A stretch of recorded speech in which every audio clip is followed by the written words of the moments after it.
What is going on, my YouTube family? So I wanted to run over something that my homie Bill had kind of talked to me about before, which was things I do when I first ride the bike for the day, even throughout the day sometimes, but not as much. Generally just the first time I ride the bike, what I do before I get on. So the first thing I do before even turning it on every day is I always look at my tire and I always push on it, and I know what it feels like where it should be, because I've done this forever. So I know what it feels like when it should be right at the right PSI. So that felt good. And then I'll come up here and look at the assist, and I'll do the same thing, and it's good. So I know that that's good, because the tires are probably one of your most important pieces for your bike. The next thing I do, when I ride it for the first time or after a long trip, is I'll check the slack on the chain, which hopefully you guys can see it, and that's good. My chain is about 1 inch to 1.5 inches of play. Once it gets a little too slack, I can actually hear it when I'm riding. It'll start kind of rattling more, and so that's kind of how I judge it as well. But generally every 500 to 600 miles I lube it, and then every 600 to 1,000 miles I tighten it, and I've realized that that's good for my bike. I've never had any issues, except when I had to replace the chain, which chain was just done. It wasn't through an in-collector or anything like that.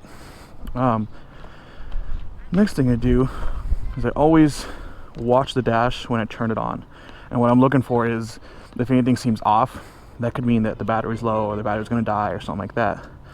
So I watch it, everything turns on, nothing's dimmed, anything like that, so we're good to go. I need gas, but that's a different story. Then something that's kind of unique for the hotter climates, I've realized, at least in my bike, is I think what it is it gets really warm, really hot, and so the brake fluid either expands or however it works. And when I first pull it after sitting, it's not the same. And I always check my brake, because I mean, obviously you want to do it. The rear doesn't feel any different, but in this one, it's like it's really tough to pull. So to me, it's like something's going on with the brake fluid where it expands or something like that for the first time, just the first like pull and a half. Which, see how it sticks right there? Okay, and it went back, and I do it. Now look at it. Hopefully you guys can see that. Now it just retracts back. The first one I did it, you saw it kind of not go like that. So that's what I do here, and that's good to go. And then I'll pull this just to make sure it's clean, and then I always push on the rear brake. Same thing, and everything feels good. And then I'll go ahead and start it up, and I let it sit here just for a minute. Right now it's already really warm. It's been sitting out. It's a warm Tucson day here, so I don't have to worry about it. So I'll let it sit for a minute, let it do a thing, let the ECU compensate, read the oxygen level, all that stuff, so everything's set for when you to ride. And I'll give it like, I don't know, 1 to 2 like quick revs. And when I'm doing that, I'm listening for anything different that I deem different in the engine that I might need to go get looked at, or I need to watch or listen for again down the road. So I know what my bike sounds like, and so I'll do it. Sounds good. And so right now I'm satisfied. If this were my first ride of the day, I'm satisfied with how everything worked. If anything in those steps was kind of an issue, there are some things that obviously I could still ride with. There are some things that I will just say, nope, sorry, I'm done. I can't ride with this. If the chain needs work on, that's fine. I can work on that later.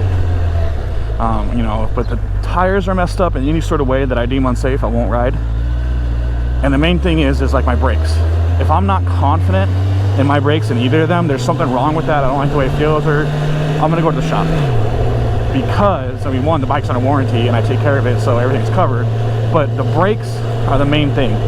The other thing is it's very rare, but it's happened before, is your brake pads itself, the calipers, can kind of misalign. And if you've ever replaced the brakes on a motorcycle, when you put them in there, you squeeze it the first couple times, and it kind of sets your pads and everything and the calipers to the right area, the right width, the right everything like that. The first couple pulls are really weird if you've ever felt it. And those pads and calipers can get misaligned. Let's say someone's fucking with your bike over the middle of the night. Just weird things, and you never know. And if you go to pull those and those pads are misaligned and you're flying, you're gonna have a fucked up day.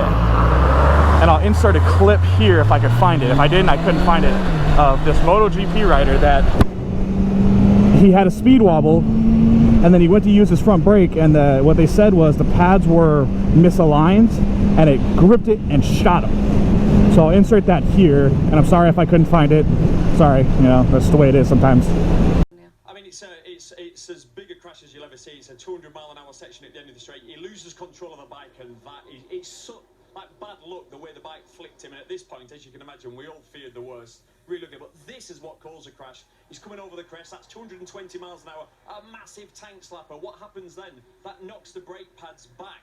So essentially, as he gets then into the braking zone, which is about 50 meters further down the track, we'll see it a little bit as we you'll see it as we see it forward on. So look, it's shake there, the pads have gone, he grabs the brake, no front brake, then when he grabs again, because he has to, because he's going to end up running out of road quickly, unfortunately the carbon brakes bite too aggressive, that locks the front, and then it turns into the ugliest, horrendous crash. Can you believe he's alright? But that's what I do when the first time, you know, I ride it every day, and then of course, you know, periodically if I'm riding long distances, I change it a little bit more. You know, I'll check things out a little bit more. But that's just my morning routine, and I suggest that if you ride, you do something similar to that every time. Because in a car, something goes wrong, you pull the side of the road. A bike, something goes wrong. Have you ever seen someone throw a chain? You know, chain breaks. It could turn out really, really bad. So it's different if your bike breaks down and kills you, or if your car breaks down and you just pull over and that's it. So, yep, my peeps. Just a quick little short one today of what I do before I ride, because the homie Bill did bring up a good point of, you know, certain routines and stuff like that that people do before they ride. As always, check out my Instagram, and that should do it, my peeps. Talk to you later. Have a good one now.